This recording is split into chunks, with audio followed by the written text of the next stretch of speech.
চুপ থাকতে শিখুন, দেখবেন যে একদিন আপনার সাথে খারাপ ব্যবহার করেছে সেও একদিন আপনার পায়ে এসে পড়বে। নীরবতা পৃথিবীর সবচেয়ে বড় চিৎকার, যেটা বোঝার ক্ষমতা সবার থাকে না। একজন মূর্খ লোককে তার কথাবার্তা দ্বারা এবং একজন জ্ঞানী ব্যক্তিকে তার নীরবতা দ্বারা চেনা যায়। কথা বলার জন্য যে শক্তি আর যোগ্যতার প্রয়োজন, চুপ থাকার জন্য তার চেয়ে অনেক বেশি শক্তি আর যোগ্যতা থাকা প্রয়োজন। যে ব্যক্তি কোন কথাটা কোথায়, কখন এবং কতটা বলতে হয় জানে, সেই ব্যক্তির সফলতা কেউ আটকাতে পারে না। নিজে থেকে কখনো অন্যকে পরামর্শ দিতে যাবেন না। সবচেয়ে শক্তিশালী ও প্রভাবশালী অস্ত্র হলো নীরবতা।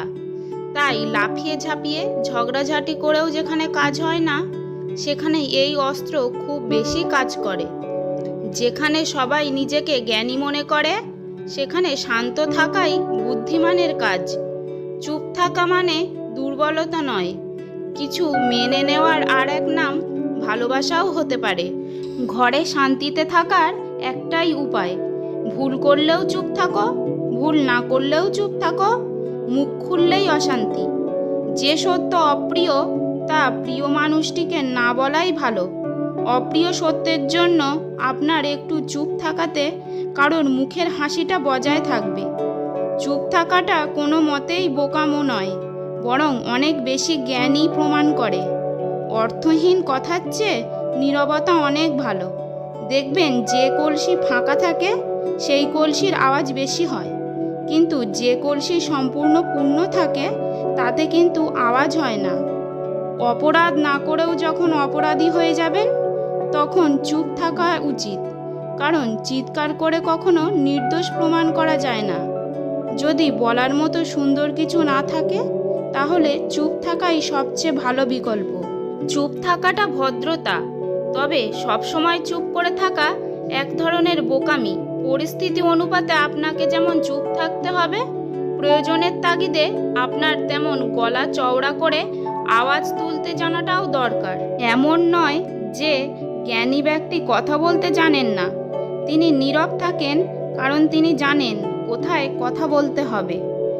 বাস্তবতা হলো, যাকে তুমি অনেক যত্ন করবে, ভালোবাসবে, কেয়ার করবে, সেই তোমাকে অবহেলা করবে। ভালোবাসার মৃত্যু দুটোই নিমন্ত্রণবিহীন অতিথি। একজন এসে নিয়ে যায় মন, আর একজন এসে নিয়ে যায় জীবন। 3 ধরনের মানুষের থেকে দূরত্ব বজায় রাখুন। নাম্বার 1, যে বেশি বোঝে। নাম্বার 2, যে নিজেরটাই বোঝে। নাম্বার 3, যে এক বললে আর এক বোঝে। কালো রঙটা বড়ই অদ্ভুত।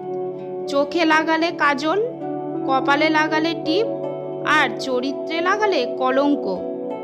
যার টাকা পয়সা নেই সে গরিব নয়, গরিব তো সে যার একটা সুন্দর মন নেই।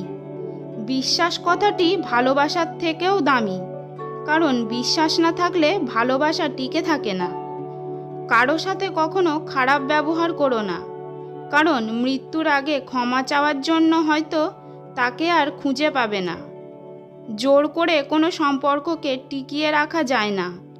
যে পাশে থাকার, সে কোনো কারণ ছাড়াই পাশে থাকবে, আর যে চলে যাওয়ার, যে কোনো কারণ দেখিয়ে চলে যাবে।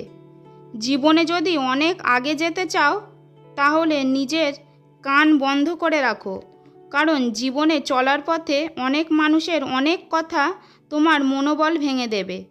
মানুষ সুন্দর হলে হয় না, চরিত্রও সুন্দর করে নিতে হয়, তাহলে সেই মানুষটা প্রকৃত সুন্দর হয়। মনের ভাব প্রকাশের জন্য সবসময় ভাষার প্রয়োজন হয় না। কিছুক্ষণ নীরবতাতেই অনেক কিছু প্রকাশ হয়ে যায়। যেটা বুঝতে হলে সুন্দর একটা মনের দরকার। তাকে সঙ্গী করো না যে তোমার দোষ মনে রাখবে আর তোমার গুণগুলো ভুলে যাবে। ঝগড়া নয়, কখনো কখনো চুপ থেকেও নিজের গুরুত্ব বুঝিয়ে দেওয়া যায়। অচেনা মানুষকে মন আর বাচ্চাদের ফোন কখনো দেবেন না, তাহলেই গেম খেলতে শুরু করে দেবে। মানুষের চরিত্র হচ্ছে একটি দোকান, আর মুখ হচ্ছে তালা। তালা খুললেই বোঝা যাবে এটি সোনার দোকান না কয়লার দোকান। ভুলেও এই 4টি কথা কখনো কাউকে বলবেন না। নাম্বার 1, নিজের খারাপ কাজের কথা। নাম্বার 2, ভবিষ্যৎ পরিকল্পনার কথা। নাম্বার 3, প্রেম বা সম্পর্কের কথা। নাম্বার 4, সম্পদের কথা।